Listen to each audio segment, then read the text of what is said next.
Hello guys, welcome back on Forma Educational Hub. In this video we will discuss about some numerical. तो numerical मैंने लिख रखा है, तो हिंदी मीडियम वाले हिंदी में पहले पहुंच करके हिंदी वाले हिंदी में न्यूमेरिकल छाप लो और इंग्लिश वाले इंग्लिश में छाप लो, फिर मैं इसका सॉल्यूशन करवाता हूँ। तो देखो अभी हम लोग सॉल्यूशन पे बात करते हैं। देखो न्यूमेरिकल क्या है पहले तो हमारे को न्यूमेरिकल के बारे में हमने जो फॉर्मूले लिखे हैं वो माइंड में होने चाहिए। तो फॉर्मूला जो भी कोई क्वेश्चन गिवन है, क्वेश्चन का इन्फॉर्मेशन देखते हुए अपने को ये पता होना चाहिए कि हाँ किस चीज़ के बारे में बात करना है चाहिए बात कर रहा है और कौन सा फॉर्मूला अप्लाई हुआ है ना, पहले माइंड में ये आएगा। तो देखो अभी जैसे ये बोल रहा है किसी घनीय जालक का जालक नियतांक ए है, find the lattice constant is a. Lattice constant कितना गिवन है अपने को ए। लेटिस कांस्टेंट का वैल्यू है, जालक नियतांक जो है वो गिवन है, जालक नियतांक लेटिस कांस्टेंट है, लेटिस कांस्टेंट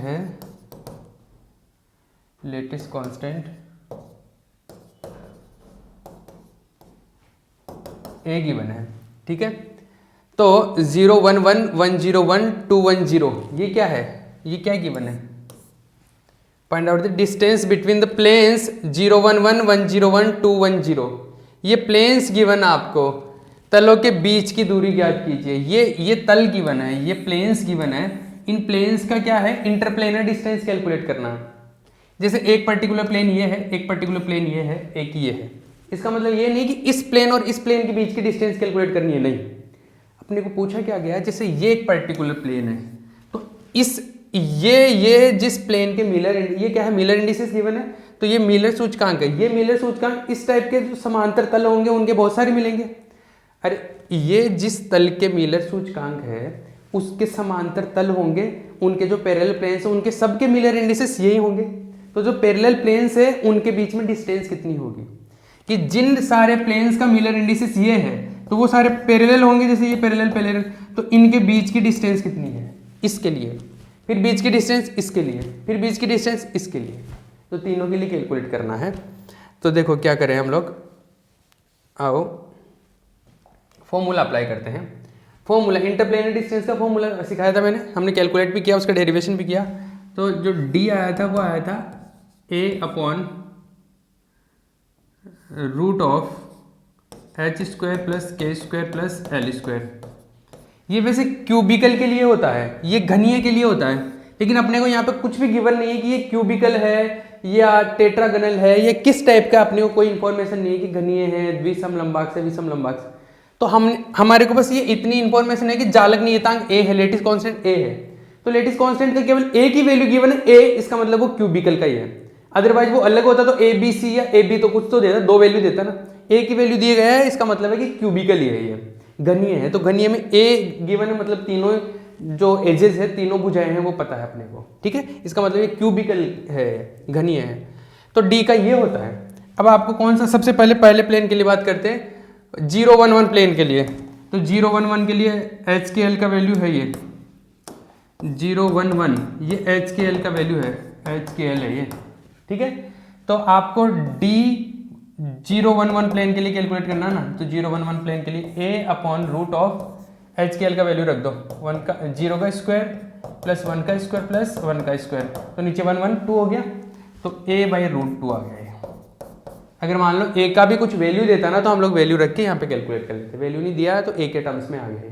क्लियर, चलो ये इसके लिए आ गया। इसी तरीके से दूसरे के लिए 1 0 1 के लिए 1 0 1 फॉर 1 0 1 प्लेन, इस प्लेन के लिए कैलकुलेट करना। तो इस प्लेन के लिए डी 1 0 1 के लिए वही एच का वैल्यू 1 तो 1 का स्क्वायर, के का वैल्यू 0 तो 0 का स्क्वायर, के एल का वैल्यू 1 1 का स्क्वायर, ये लो ए बाई रूट 2,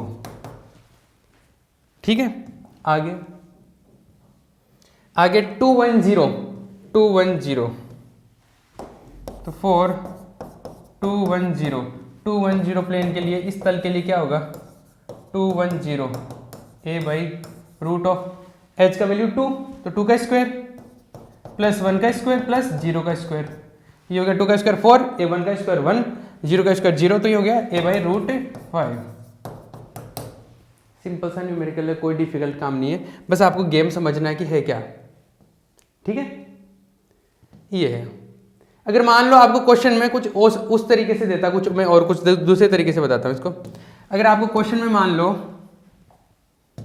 क्वेश्चन में ए का भी वैल्यू दिया हुआ होता, बी का भी या सी का, मान लो इस टाइप से दिया हुआ होता, कुछ ए बी सी तीनों का दिया हुआ होता है, तो आप ये अप्लाई करते हैं, कौन सा formula, h square upon a square plus k square upon b square plus l square upon c square. General formula तो यही होता है ना, जनरल फॉर्मूला एक ये होता है। ए बी सी तीनों के वैल्यू होते हैं तो फिर यहाँ पे ऐसे रखने पड़ते हैं। अभी तो ए बी सी तीनों एक ही है, तो ए बी सी बराबर होते हैं तो वो ऊपर चला जाता है, फाइनली फॉर्मूला इस टाइप का बन जाता है अपना, है ना। लेकिन अगर ए बी सी का तीनों का वैल्यू दिया होता तो ऐसा, ठीक है। और टेट्रागोनल होता, मान लो द्विसमलंबाक्स होता, द्विसमलंबाक्स होता तो दो चीज का वैल्यू दिया हुआ होता, ऐसे दिया हुआ होता। फिर ए का दिया हुआ है मान लो 2 एंगस्ट्रॉम और सी का दिया हुआ है मान लो 3 एंगस्ट्रॉम, ऐसे आता। फिर मान लो द्विसमलंबाक्स आता है ना टेट्रागोनल, तो फिर ए और सी दो चीजों के वैल्यू गिवन होते हैं, क्योंकि फिर ए और सी का दे दिया तो ए और बी तो बराबर ही होते हैं, तो ए और बी का तो दोनों का वैल्यू गिवन है और सी का वैल्यू अलग है, तो जिनका भी वैल्यू गिवन है उस तरीके से आप पुट कर सकते हो। तो आपको क्वेश्चन ऐसा नहीं कि जो मैंने करवाया है वही आना चाहिए, आपको क्वेश्चन को अप्रोच करना आना चाहिए, किस तरीके से हम लोग क्वेश्चन को करें। इस तरीके से आ जाए तो भी कर सकते हैं आप। क्लियर। दूसरा क्वेश्चन पे आते हैं। ये क्वेश्चन है, इसको आप पॉज करके पहले कॉपी कर लो और फिर हम लोग इस पर डिस्कस करते हैं, ठीक है। तो आ जाओ अभी डिस्कस करते हैं, सॉल्यूशन के बारे में बात करते हैं। Let's talk about the solution. क्या है देखो क्या क्वेश्चन है, पढ़ो इसको। Find out the radius of BCC atom. BCC atom का रेडियस फाइंड आउट करना। अंतःकेंद्रीय घनीय जालक हेतु परमाणुविक त्रिज्या ज्ञात करनी है। परमाणुविक त्रिज्या होती है आर, मतलब आर फाइंड आउट करना है। इतनी बात समझ आ गई आधी लाइन पढ़ते ही। चलो ठीक है, आगे क्या है, जिसका जालक नियतांक ये है, जालक नियतांक, where the lattice constant is this one. Lattice constant, जालक नियतांक, जालक नियतांक, लेटिस कांस्टेंट, जालक नियतांक।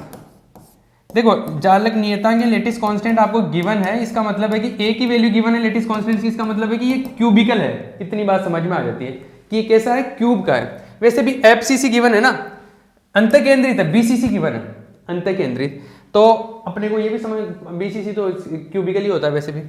ए क्या है 4.889 एंगस्ट्रॉम, जो भी वैल्यू है, वैल्यू से मुझे मतलब नहीं है कि क्या है, बट जो भी है ये लिख दिया मैंने। और स्ट्रक्चर कौन सा है, बीसीसी।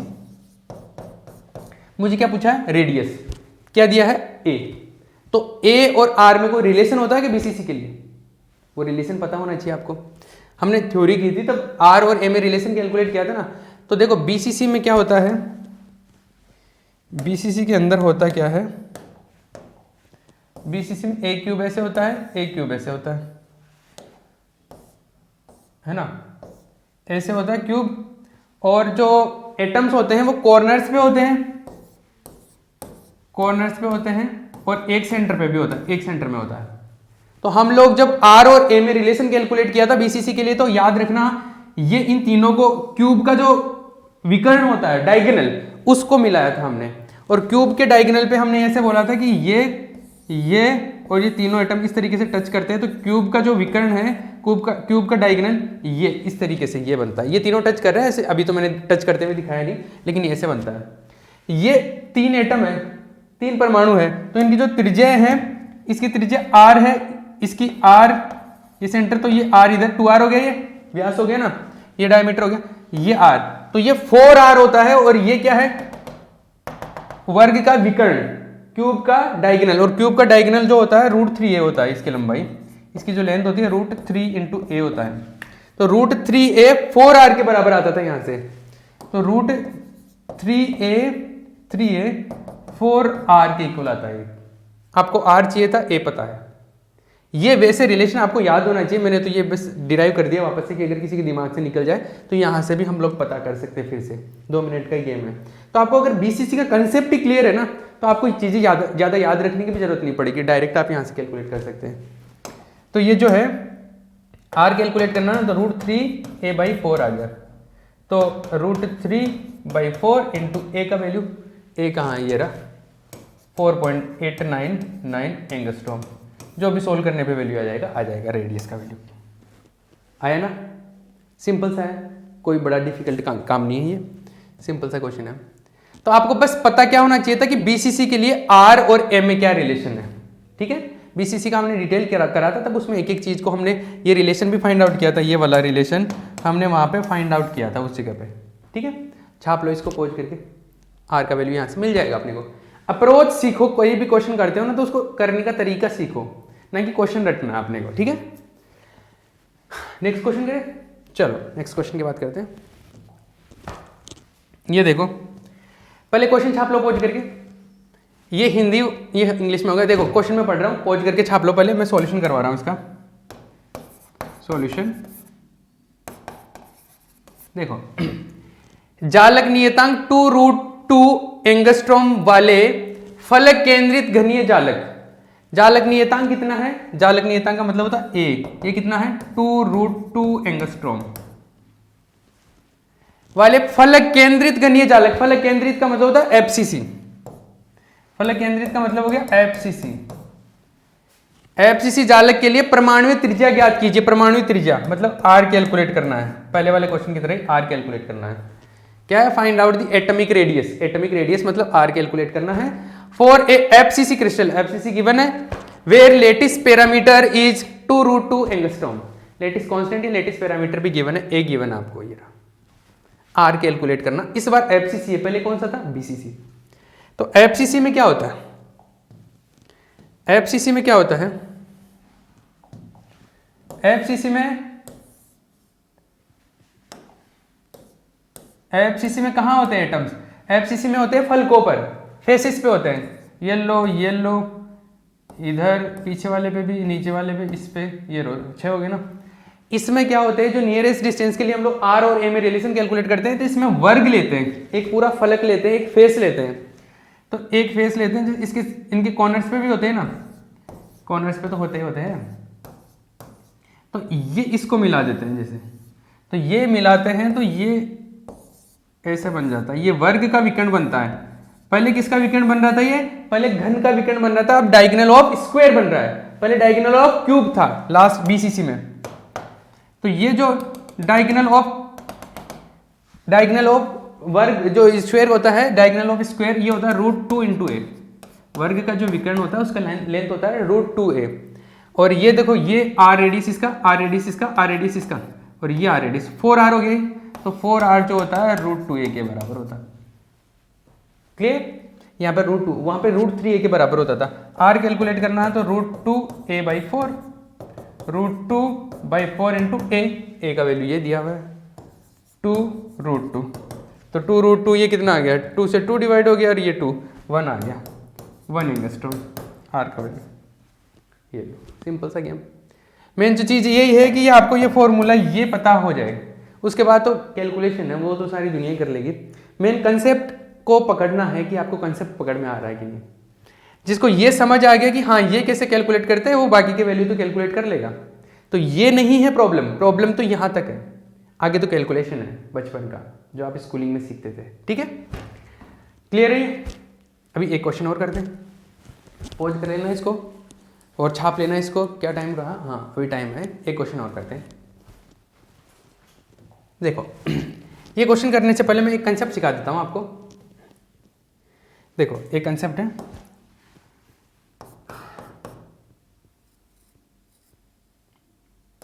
जालक घनत्व है, लेटिस डेंसिटी,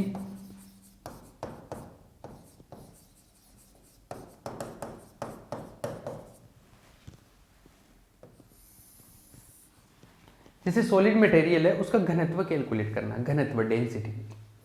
डेंसिटी कैसे कैलकुलेट करते हैं, डेंसिटी होता है क्या है, डेंसिटी होता है द्रव्यमान अपॉन आयतन, मास अपॉन वॉल्यूम, ये होता है।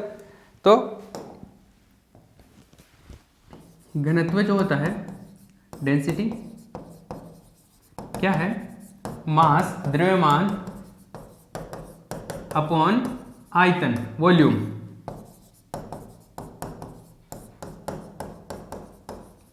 ठीक है। अब आपको अगर वॉल्यूम या वो सॉरी डेंसिटी कैलकुलेट करना है तो आप पूरे स्ट्रक्चर का कोई सॉलिड मटेरियल, जैसे ये पेन है, इसका आपको घनत्व कैलकुलेट करना है।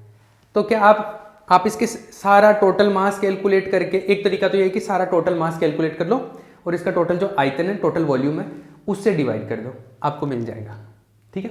लेकिन इसके बजाय मैं एक ऐसे काम कर लेता हूँ ना कि इसका एक छोटा सा यूनिट सेल ले लेता हूँ, जैसे ये बीसीसी टाइप का मान लो, तो इसका बीसीसी का एक यूनिट सेल ले लेता हूँ, उसका घनत्व, उसका डेंसिटी कैलकुलेट कर लेता हूँ, उसका जो डेंसिटी है पूरे का डेंसिटी वही तो है। अरे मान लो एक बाल्टी भर के पानी है आपके पास में, अगर आपको उस बाल्टी का मतलब बाल्टी में जो पानी है पानी का डेंसिटी कैलकुलेट करना है तो आप तो एक या तो काम ये कर सकते हो कि पूरा बाल्टी में जो पानी है उसका मास कैलकुलेट कर लो और उसने जितना आयतन वॉल्यूम कवर कर रखा है उस वॉल्यूम से डिवाइड कर दो।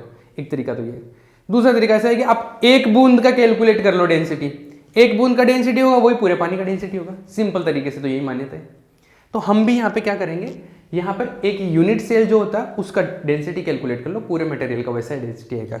तो यूनिट सेल का जो द्रव्यमान होगा वो कैलकुलेट कर लो और उसका आयतन जो होगा आयतन वॉल्यूम, तो ये डेंसिटी को रो से लिख देते हैं हम लोग। ठीक है, ये फॉर्मूला। अब देखा आपको एक यूनिट सेल है, मान लो एक क्यूब का यूनिट सेल है,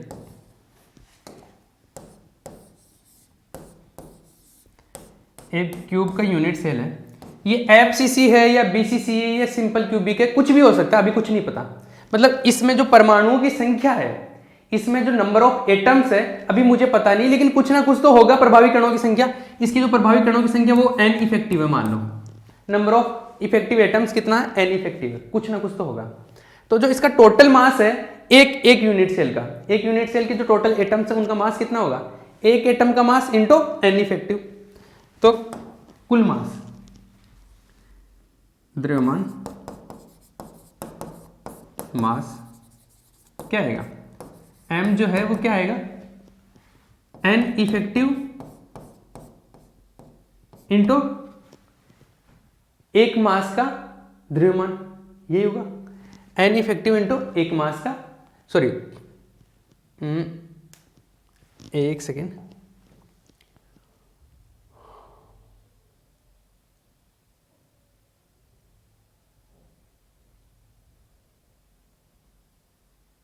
रुको, इसको मैं दूसरे तरीके से कैलकुलेट करता हूँ। इसको दूसरे तरीके से कैलकुलेट करते हैं। पहले एक दूसरी चीज़ देखो, v क्या है, आयतन है, वॉल्यूम है। तो v जो आयतन है, वॉल्यूम है, आयतन, आयतन इसका वॉल्यूम जो होगा क्या है, ये a है, मान लो क्यूबिकल है, क्यूबिकली है। तो क्यूब का वॉल्यूम क्या होगा, कितना कवर कर रहा है, a क्यूब हो जाएगा। तो ये तो हो जाएगा a क्यूब।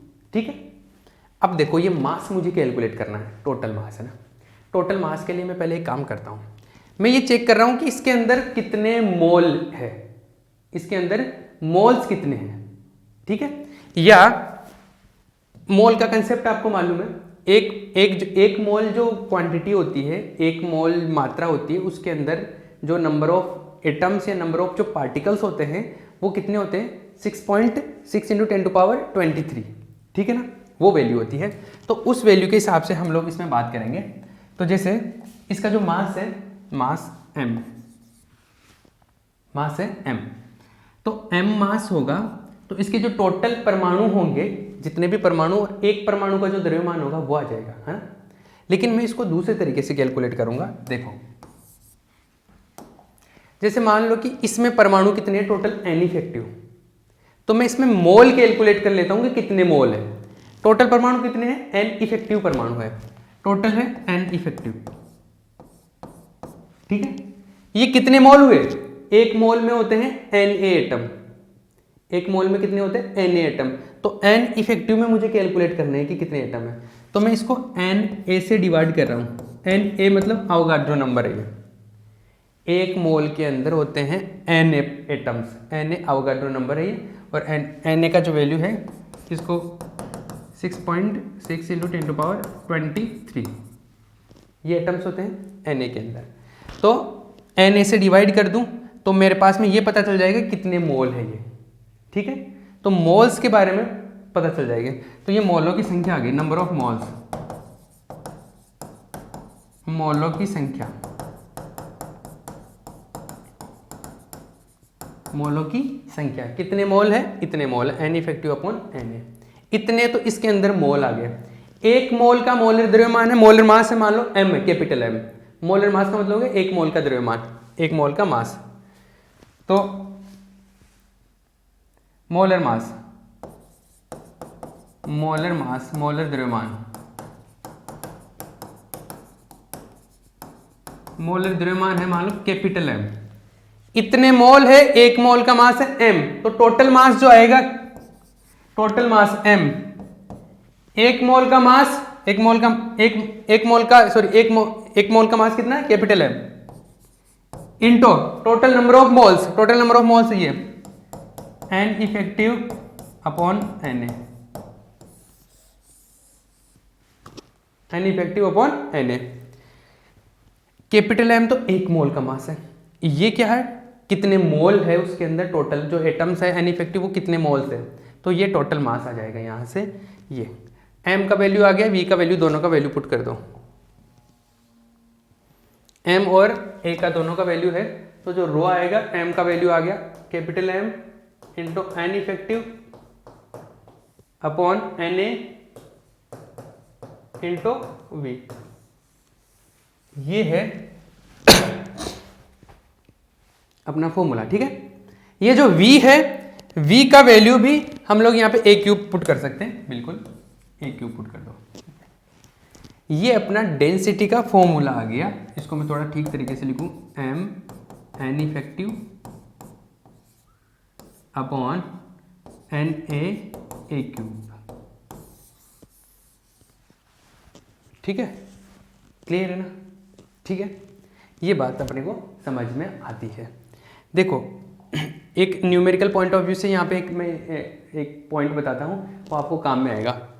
अगर M जो है मोलर मास है, अगर kg में गिवन है ना, kg में, तो आपको जो Na है, Na का वैल्यू लिखना है 6.6 इंटू 10 टू पावर 6.23 होता है, 6.6 होता है, 23 होता है, 6.6 होता है, 23 है, 6.623 में दिमाग से निकल गया, जो भी होता है Na का वैल्यू 6.6 होता होगा इंटू 10 टू पावर 20। देखो अगर यहां पर kg आता है ना, तो यहां पर लिखना आपको 26, और अगर M जो है मोलर मास अगर ग्राम में गिवन आपको, तो आपको जो Na है उसका वैल्यू लिखना है 6.6 इंटू 10 टू पावर 23। जनरली तो ये यूज करते हैं ना 23, वो इसलिए क्योंकि हम लोग जो जनरली मोलर मास लेते हैं वो ग्राम में लेते हैं, लेकिन कई बार क्वेश्चन में डिफरेंट तरीके से भी आ जाता है। तो अगर क्वेश्चन में kg में गिवन है तो आपको 26 लेना है, अगर ग्राम में गिवन है तो 23 लेना है, ठीक है। ये क्वेश्चन समझ आया, मतलब कंसेप्ट समझ में आया। ये कंसेप्ट छाप लेना पहले, तो ये कंसेप्ट कॉपी कर लेना, जो मैंने डेंसिटी का कंसेप्ट बताया ना, इस तरीके से हम लोग कोई भी क्रिस्टल या जो भी है अपना मटेरियल, ठोस मटेरियल, उसका हम लोग क्या करते हैं, डेंसिटी कैलकुलेट कर लेते हैं, घनत्व कैलकुलेट करते हैं ऐसे, ठीक है।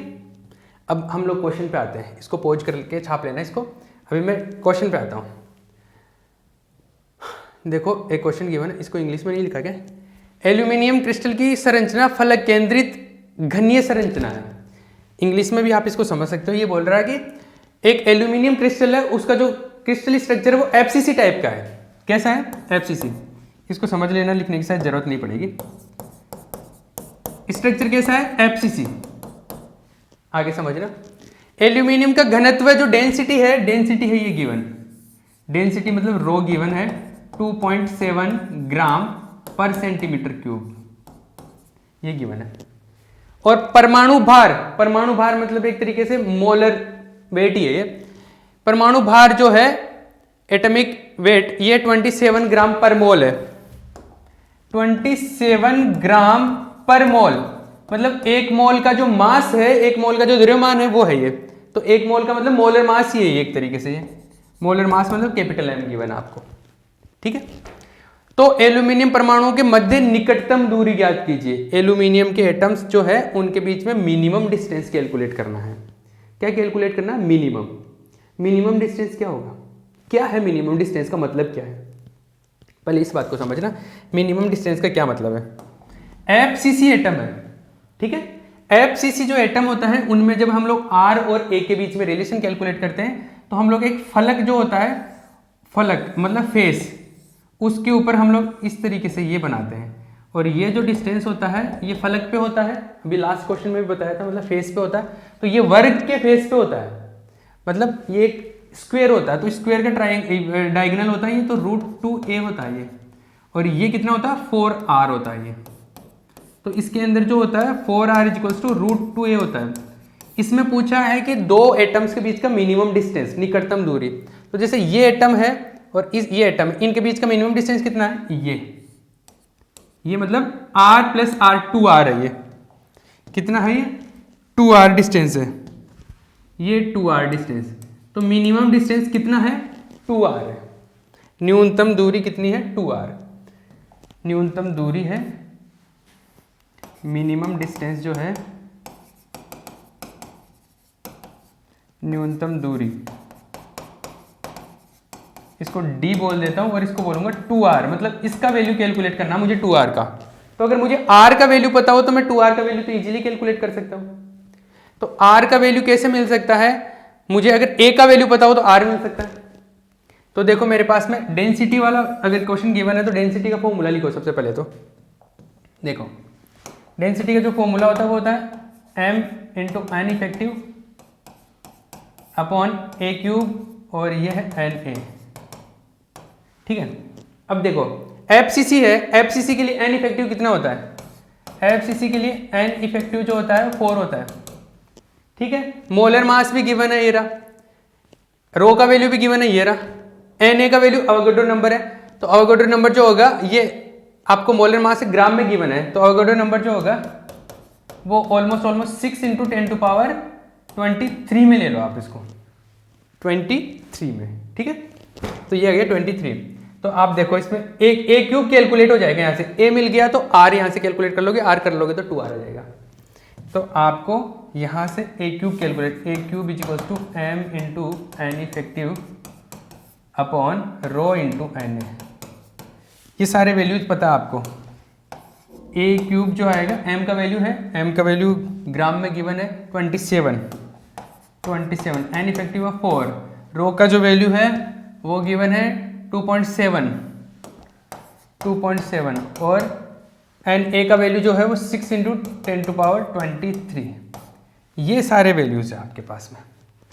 ठीक है, इसको अगर कैलकुलेट करोगे 10 से इधर मल्टीप्लाई कर दोगे, 10 से ऊपर मल्टीप्लाई कर दोगे तो ये हो जाएगा ऊपर 40 और ये कैंसिल आउट हो जाएगा और 40 और ये नीचे 6 इंटू 10 टू पावर 20 माइनस 23, ये ए क्यूब हो जाएगा। और यहाँ पर जो भी वैल्यू आएगा ए क्यूब का, ए का वैल्यू कैलकुलेट कर लेना यहाँ से ए का वैल्यू आएगा, ए के वैल्यू को हम लोग कहाँ पे पुट करेंगे, ए के वैल्यू को हम लोग यहाँ पे आर में पुट करेंगे। तो 4r is equals to √2a है, तो r का वैल्यू आ जाएगा √2a/4। तो a का वैल्यू यहाँ पे पुट करोगे आप तो r का मिल जाएगा। और फाइनली आपको क्या कैलकुलेट करना है, आपको कैलकुलेट करना है 2r, मतलब d का वैल्यू। मिनिमम डिस्टेंस तो 2r के इक्वली होती है ना, एटम के centre to centre minimum distance होगी है, न्यूनतम दूरी 2r है, तो r मिल गया तो 2r मिल जाएगा आपको आराम से। बट मेन जो है कंसेप्ट वो यहाँ पर है कि आपके पास में गिवन क्या है, डेंसिटी गिवन है, मोलर मास गिवन है। ये क्वेश्चन आया हुआ अभी पहले, मोलर मास गिवन है, डेंसिटी गिवन है। तो डेंसिटी गिवन है, मोलर मास गिवन है, तो उसके हिसाब से आप फॉर्मूला अप्लाई करो। ये अगर ये केजी में गिवन होता तो आप यहाँ पे 26 लिखते हैं, यहाँ पे ये ग्राम में गिवन है तो आप इसको 23 कर रहे हैं यहाँ पे। क्लियर है? ये इस तरीके से हम लोग इस क्वेश्चन को डील कर सकते हैं। तो कुछ भी पूछ सकता है इस फॉर्मूले पे बेस। ठीक है, ये बीसीसी नहीं देके, एफसीसी नहीं देके बीसीसी दे देता, ए दे देता, रो पूछ लेता, तो कुछ भी वैल्यूज गिवन हो सकते हैं इसमें। वो कुछ ऐसे है नहीं, किसी भी तरीके से इस पे घुमा फिरा के पूछ लेगा। ठीक है, इस तरीके से है। जैसे मान लो कि एक क्वेश्चन है, मैं दूसरा क्वेश्चन बता देता हूँ। ऐसे है, मान लो कि कोई ऐसा आ सकता है कि जैसे मान लो मोलर मास है 63 ग्राम और ए का वैल्यू है मान लो √2 एंगस्ट्रॉम। ठीक है, आपको पूछा गया है और बीसीसी टाइप का स्ट्रक्चर है, तो आपको पूछा गया है डेंसिटी। अगर डेंसिटी पूछ लिया तो आप कैसे लगाओगे formula, rho is equals to M into N effective upon a cube into N A. M का वैल्यू है ये 63, एन इफेक्टिव बीसीसी है तो बीसीसी के लिए एन इफेक्टिव कितना होता है, बीसीसी के लिए 2 होता है, तो ये 2। एन ए क्या है, Avogadro number 6 into 10 to power 23 की 6 है, 23 आएगा क्योंकि ये ग्राम में गिवन है। दूसरा ए क्यूब, ए का जो भी वैल्यू है, ए का वैल्यू है ये रहा, कहाँ गया ये रहा। तो इसको आप मीटर में कन्वर्ट कर लो पहले, √2 इंटू 10 एंगस्ट्रॉम होता है 10 टू पावर -10, ये हो गया, ये मीटर में आ गया। तो इसका वैल्यू यहाँ पे रख दो, ये लो √2 इंटू 10 टू पावर -10 का क्यूब है ये डेंसिटी आ गया। तो क्वेश्चन किसी भी तरीके से दे सकता है, आपको